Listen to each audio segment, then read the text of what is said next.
Indo Nepal সীমান্তে গ্রেপ্তার ivory কোস্টের নাগরিক, আর তাকে সীমান্ত পারাপার করার সহযোগিতার জন্য গ্রেপ্তার হয় নেপালের এক নাগরিক। ধৃত দুজনের মধ্যে আইভরি কোস্টের নাগরিকের নাম ডি লেকপাহি সাইরা এবং নেপালের নাগরিকের নাম অরুণ লিম্বু।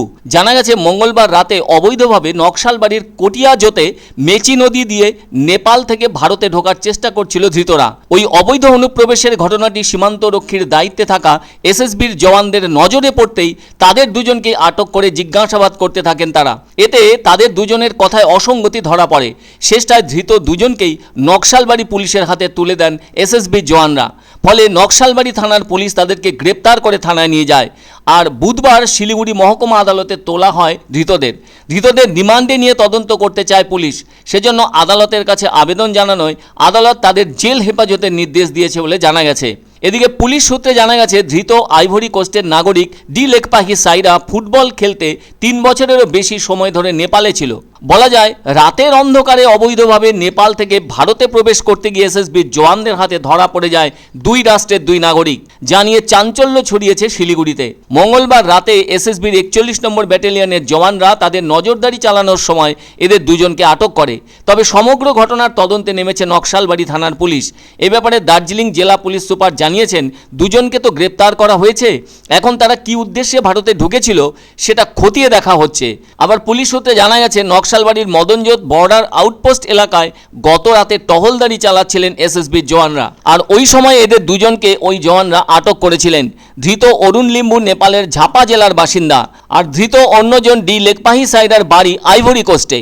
জানা গেছে আইভরি কোস্টের নাগরিক ডি লেকপাহি সাইরা 3 বছরেরও বেশি সময় ধরে নেপালে বসবাস করছিল, কিন্তু হঠাৎ কেন তারা দুজন রাতের অন্ধকারে মেচি নদীর ভেতর দিয়ে অবৈধভাবে ভারতে প্রবেশ করছিল সেটা নিয়েই রহস্য দানা বেঁধেছে। এখন সেই উত্তর খুঁজতে তদন্ত শুরু করেছে এসএসবিও। উল্লেখ্য, গত 8ই মে মধুচন্দ্রিমা সেরে বাড়ি ফেরার সময় বাঁধল বিপত্তি, কেননা মধুচন্দ্রিমা সারতে নেপালে গিয়েছিল তারা।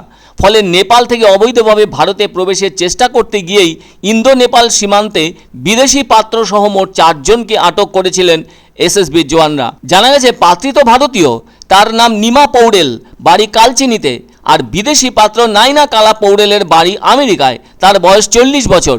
এদিকে আলিপুরদুয়ার জেলার কালচিনিতে ওই পাত্রীর সাথে বিয়ে হয় আমেরিকার পাত্রর সাথে চলতি বছরের 13 ও 14 এপ্রিল। আর 21 এপ্রিল মধুচন্দ্রিমা সারতে নেপালে গিয়েছিলেন তারা। তবে নাইনা কালা পৌড়েল ও ইউনুস বিশ্বাস দুজনেই নিউ ইয়র্কের বাসিন্দা। তারা 4 জনই খড়িবাড়ির পানি ট্যাঙ্কি সীমান্ত পার হওয়ার সময় গ্রেপ্তার হয়। তাদের সাথে গ্রেপ্তার হয় পাত্রের এক নাবালিকা আত্মীয়। এদের সবাইকে শিলিগুড়ি আদালতে সেদিন তোলা হয়েছিল। এদিকে এসএসবি সূত্রে খবর, জওয়ানরা তাদের পরিচয়পত্র দেখতে চেয়েছিলেন, ফলে ধৃতরা তাদের আধার কার্ড দেখালে জওয়ানদের তাতে সন্দেহ জেগেছিল। পরে এসএসবি ক্যাম্পে নিয়ে গিয়ে জেরা করার ফলে নাইনা ও ইউনুসের পাসপোর্টের ছবি মোবাইলে উদ্ধার হয়।